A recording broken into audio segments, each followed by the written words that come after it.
Viral video geng motor di Tangerang, besoknya langsung ditangkap warga.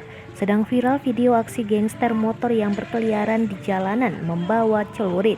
Dari informasi yang menyebar, geng motor ini berkeliaran di jalanan Palem Seni, Kota Tangerang, Banten pada Sabtu 20 Maret 2021 malam.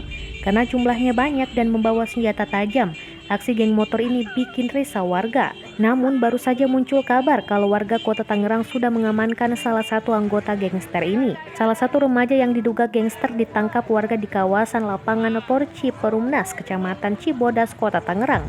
Dikutip dari Tribun Jakarta, anggota gangster tersebut ditangkap warga yang berpatroli malam pada Minggu 21 Maret 2021 dini hari. Saat mengamankan remaja ini, warga menemukan senjata tajam dari terduga anggota gangster. Senjata tajam itu adalah celurit yang biasa dibawa geng motor untuk menakuti serta melukai orang lain. Warga sendiri sudah menyerahkan remaja itu kepada pihak kepolisian.